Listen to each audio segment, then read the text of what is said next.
Hi everyone, it's Nini. I'm sorry for my voice. I'm still dealing with the big C virus. I think I'm on day 12 now. It has settled in my throat and does not want to leave, but otherwise I'm feeling pretty okay. This is another video regarding Katie Joy's recent doxing of all things Sassy. Sassy actually reached out to me on Instagram because she had some things she wanted to share to help show that she's been telling the truth and that Katie Joy has been lying. I already knew that Katie Joy was lying in some of her tweets. I've been following Sassy for months, and when Katie Joy said that Sassy's been harassing her subscribers, that did not sound like Sassy to me at all. Sassy's always been respectful in her coverage of Katie Joy. It just didn't make sense that she would be harassing her subscribers. The part about Sassy working with Nat to harass Katie Joy and get CPS called on her and swat her and all that other stuff, I also knew was not true. To be transparent, I have been following Katie Joy for about 2 years, but when the Nat stuff happened a year and a half ago, I'll be honest, I didn't follow it too closely. I knew there was something up with Nat that was not good, but I didn't follow exactly everything that went down at that time.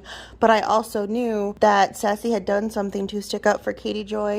She got a lot of backlash from the anti-KJ community about it, ended up deleting all of her videos because of that, and then later on came back to YouTube. When she claimed that Sassy was making fun of her chin, I knew that was also not true because Sassy had literally just made a video not that long ago defending Katie Joy from people who would make fun of her chin. We'll get into this and break it down. Sassy shared with me some links to some of her videos that she had privated, so I'm going to show some clips, some screenshots that I made, but Sassy also shared some screenshots with me to help further prove that Katie Joy has been lying. So let's just get into it. This is a post on Sassy's Instagram from April 13th of this year, which shows how she values privacy. She's never said her real first and last name publicly. She's never shared pictures of herself. She's never shared pictures of her husband. This post was just about how to better keep your information safe. So this shows that she valued her privacy and that she did not have certain things public. So when Katie Joy recently posted on Instagram, Facebook, and Twitter Sassy's real first and last name, that is doxing.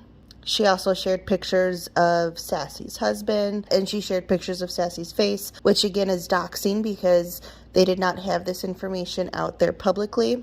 Let's look at the claims that Katie Joy made that Sassy harassed her subscribers. Sassy harassed an abuse survivor of the IBLP cult. Sassy incessantly messaged anyone that supported me posts, I think you meant my posts, to warn them about me. When people made comments she didn't like, she made whole posts about them to harass them. She deserves to be called out and held accountable. And then this Dauntless in Life commented and said, "Oh wow, she even had me on her radar, telling people I was only involved with you to promote my podcast." Which, not true. Basically making me out to be attention seeking, which I have never been. Glad to finally know something about her. Sassy shared with me a screen recording of her clicking onto this Dauntless in Life's profile. It shows that Sassy's never messaged her, so she's never harassed this subscriber. Another example is this post when Katie Joy said, "Sassy made posts about my followers to further harass and intimidate them. My subscribers should not be harassed, threatened, or intimidated by a creator because they like me." This I am Ann Catherine commented, "She made an entire post about me because I commented about her reporting. She needs serious mental health." But when you look at the post that Sassy actually made, she is showing that this I am Ann Catherine actually was harassing her. This person has commented on Sassy's posts saying, "You only have 535 followers, which is pathetic. Clearly you need her more than she needs you. Did you get off on her commenting about you though? And all of your followers follow less than 30 people, so you paid for them. LOL. You need to get a life, lady." So Sassy was just showing how she was being harassed. She was not harassing or intimidating this subscriber. The more serious accusations that Katie Joy has made recently are that Sassy accused her of child abuse and neglect, and that she's participated in harassing Katie Joy's family. If you're going to accuse somebody of these things, you need to show proof, and Katie Joy has not. This bottom one is so callous. Sassy isn't a source. She doesn't deserve privacy. Where's your human compassion?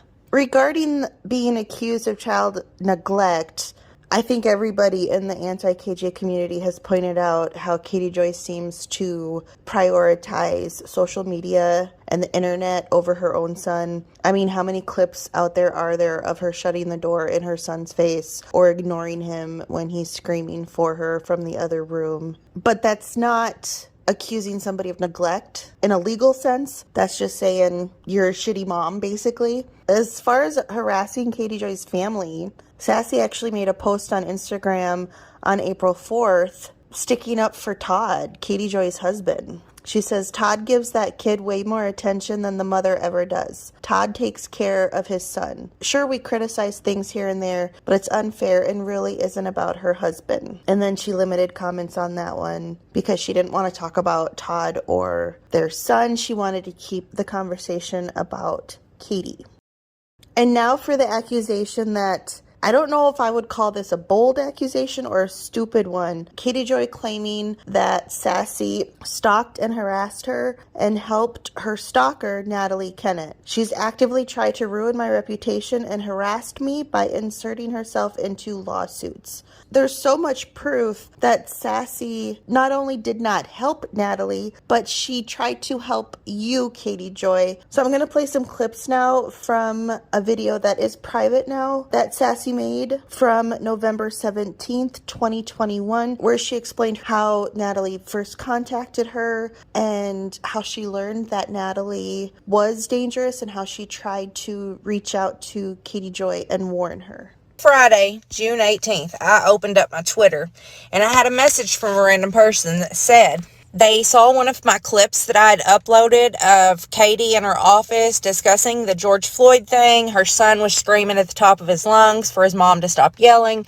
Katie gets up, slams the door, and goes back to her Instagram live like nothing ever happened. And they asked me if I had an unedited clip. They wanted the raw footage. I thought absolutely nothing about it because, we share clips back and forth with people all the time. I don't mind if people use my clips. I don't ask to be credited. I don't care. If I have something, I'm going to give it to you. I need to interrupt for just a second to back Sassy up on this because I know from firsthand experience that she is this way. I reached out to her, I think a month ago or so, asked her for a certain clip, and without hesitation, she sent me a link to one of her videos, said go ahead and use it, and she was very generous about it. So when she says that, she means it. I was like, yes, I'm just going to have to find it. So let me look for it, and I will get back to you. But they wrote back and said, if you find it, please send it, and any that Vaughn can be heard or seen in. And that struck me as odd. So then I get to looking at their profile, and I noticed their profile looked familiar,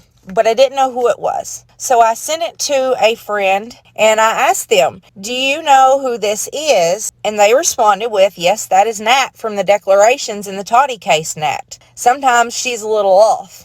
At this point, I was on full-on panic mode. But I did respond to this person, and I said, before I send anything further, I'd like to ask why you were wanting clips with her son. It just seemed strange to me that someone wanted unedited, raw clips. She's like, thank you very much, because I'm helping the police with an investigation, and they've asked for raw footage. And I said, wait, aren't you in the UK? How would you be helping the police in Minnesota? Have you personally called CPS or something? And she responded, I am in the UK, but working with police. I can't speak about anything else. She goes on to say, I know Katie and Todd personally. I've been speaking to Katie since the end of 2018. I have evidence to prove this. She's been in group chats with my friends and on video with us too. I know a lot about her and things that have happened behind the scenes. That's why I'm helping the police with their investigation. I don't want to read all these, but I basically told her that I'm not comfortable sending her anything. I don't like going real life. I don't understand why she's involved. Kept thinking to myself, Katie's in danger. This lady is crazy. The entire community believes her. I'm over here like, why is this lady from the UK that was in a declaration so involved? Again, all of this happened on Friday, June 18th. I just wanted to tell them. I felt they needed to know. All night, I kept thinking, your channel, you have built your channel. If you do this, it will finish you. That's the ultimate betrayal to this community, is to talk to her. I just kept thinking, is it worth it? False CPS reports, right? So if they had taken that little boy to the hospital and made him strip down for an investigation, a false investigation, it would freaking destroy that child for life, y'all. It's not worth it. And you think I'm on the Paulson's payroll because I don't want their child to be tormented for life because of false accusations from a crazy nut in the UK? I am not going to sit back and know that someone flat out told me they are filing CPS reports against a family because they don't like them. And I'm supposed to just sit back and keep my mouth shut because, hey, everybody hates Katie. I hardly slept that night. I thought about it. My channel meant so much to me. On Saturday, I decided I don't care about the channel. I don't care about any of this. All I kept thinking about was that little boy getting hurt or being traumatized for life because of a random nobody on the internet. I told myself, that's it. I'm done. I'm going to message Katie, and it is what it is. So Katie has me blocked everywhere. So I had to go to, at the time, Todd had an Instagram page up for the guitars called Von Art Guitar. I don't have the messages anymore because he's deactivated that page. So there is nothing in my inbox between me and Todd at all. Todd sent me a message. Unless you want to buy a guitar, he basically told me to fuck off. I wrote back and said, no, I need to talk to you. Seriously, this is important. This Nat chick has sent me a message. I feel y'all are in danger. She wants videos of Vaughn. She wants this and that and the other. And y'all need to know this. And Katie's got me blocked and there's no way I can tell her. And he said, Katie said you were just trashing her on Twitter yesterday. And I said, yes, I was. But I'm telling you, this happened and I felt y'all needed to know. All shit to the side. It's serious. I'm not a damn troll. Would you listen to me? You are in danger. If you don't believe me and you don't want to take me seriously, I said, I will go delete every damn video on my page right now. And I did. Matter of fact, I asked Katie how to do it. And she told me. I sat in front of that computer and I cried. And I cried. I'm losing everything. I'm losing all my videos. I did not download the videos. I deleted them. Every one of them. Just do it, man. You need them to know. I just kept thinking about that little boy. Matter of fact, I went back to Twitter and deactivated my Twitter because I wanted them to know I was serious. You know what Katie did with this information? Posted it on Instagram. It took about 2 days of talking to her for me to realize, I shouldn't have told her anything. She wasn't worth it. Vaughn was worth it. Katie was not. Todd was so freaking kind to me. Katie, on the other hand, ass chewing after ass chewing after ass chewing I took. He was more appreciative of the information I gave him than Katie was. Todd was innocent of yes, thank you for providing this. We really do greatly appreciate it. This, that, and the other. Where Katie's over there you're part of the problem. I've been harassed. I've been stalked. You've no idea the lies these people have made up on me. So we have Sassy telling her side of the story of what happened with the Nat situation. Who is Katie's worst enemy? Hi. Herself. Here's some clips from a video from June 29th, 2021 on Katie's channel. It's still up on her channel, but it's interesting because in her own words, she says how Sassy tried to help her. Natalie Kennett, she's the one that claimed we were friends. She was the one that said that my husband had done all of these things. She was the one that had said that she filed a police report or a CPS report. A week before she confessed to me what happened, I got a message from someone that had been in that community. Her name was Sassy. And she said, listen, I've been so going gung-ho against you and I had no idea. I thought that everything that people said about you was true. And then I just got a message today from Natalie and she's asking for videos of your son and she wants raw footage and she says that she's reported you to the police. And I think you need to know this. And I said, oh my God, okay.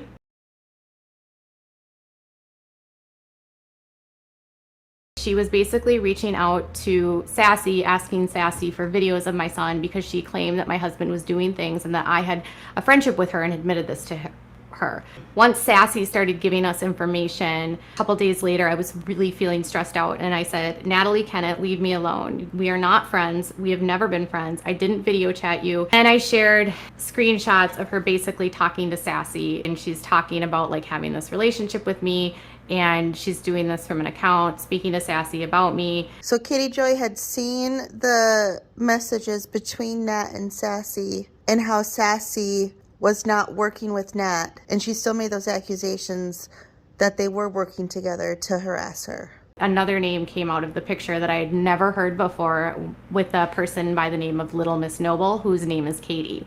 This person then went on Kay Baxter's channel and basically admitted to helping Nat with all of this stuff. A lot of the rumors she was talking about were things that had been started in the group that's run by Tina and someone else that was a founding member of that group. Her name is Kim Fulmer. I just don't understand how Katie Joy can sit there and say that Sassy has harassed her and tried to harm her family. Sassy did not have to contact Katie Joy and let her know what Nat was doing. I think everybody in the anti-KJ community should ask themselves if they would have done the same thing. Reached out to Katie Joy to warn her. Sassy cared so much about the well-being of Katie and her son that she deleted her videos. When she said the part about sitting in front of her computer crying as she deleted them, I felt for her, because as a creator, you know how much time it takes to put into a video. There's research, editing takes hours, and then you have to do the work to promote the videos and to try to gain a following. Sassy gave up all of that to try to help Katie, and now here she is a year later trying to say that Sassy harassed her.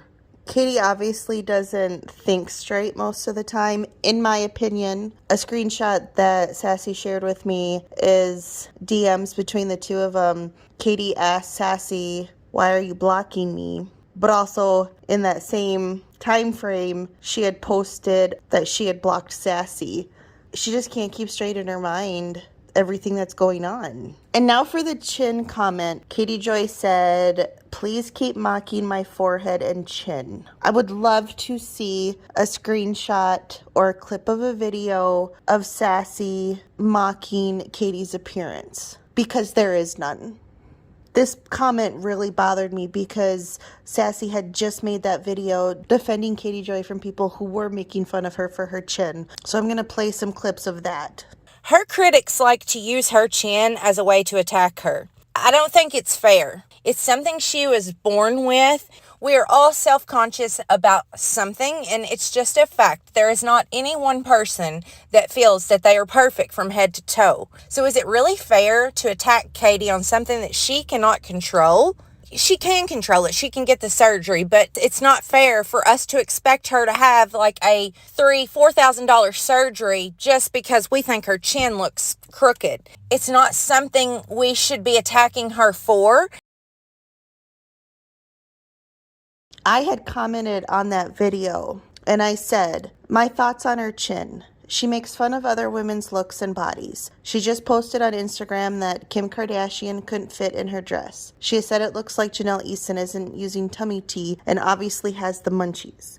She has said Tana Mongeau likes to pretend to be skinny by using filters. You make those kinds of comments, your chin is fair game. And I'm not a mean person. If someone in reality TV had KJ's crooked chin, she 1000% would make a comment about that." And Sassy's response to that was to still defend Katie Joy. She said, "You're right, she would, but two wrongs definitely don't make a right. We can agree to disagree."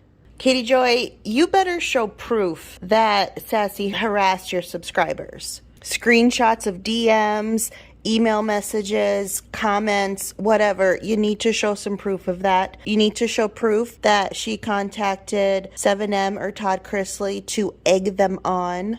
You need to show proof that Sassy accused you of child abuse. And you need to show proof that she was working with Nat. You claim that she put your family's life in danger. Katie Joy, you did that to Sassy and her family by putting out her first and last name. Anybody can Google that and then look up her address and know exactly where she lives. You don't think of these things. Sassy warned you about Nat. She never worked with Nat. Yes, she talked with Nat, but she did not work with Nat to take you down. She lost her entire channel in order to help you, and you turn around and do this. I said this in my first video about the doxing, but this is why people don't like you. This is why nobody wants to collab with you on YouTube. This is why you have no friends. I don't know what else you need to do before you finally look in the mirror and realize that you're the common denominator in everything that has gone wrong in your life. You want to blame it on everybody else, but you just need to look in a mirror. You will not get away with doing this to people forever. And I don't mean that as a threat, as in like I'm going to do anything. I'm saying that as one of these days, you're going to pull this on somebody and it is going to backfire on you. And maybe you already have. I mean, the 7M lawsuit is still coming at you strong. And it sure doesn't look like Todd Chrisley's backing down because they just set the hearing for the motion to dismiss your countersuit. Sassy, thank you for trusting me with the info that you sent to me. I think you have learned that you do have a lot of love in this community now. And a lot of people have been worried about you since Katie Joy doxed you. It was a very mature thing to reach out to Katie about the Nat situation. And to me, it shows that you have a really good heart. And you cared about Vaughn's safety, Katie and Todd and their safety. And it's just horrible what Katie Joy has done. Of anybody in the anti-KJ community, you definitely did not deserve this because you went out of your way to help her. And this is her thanks. That's all I have for this video. Thanks for watching. I'll see you next time.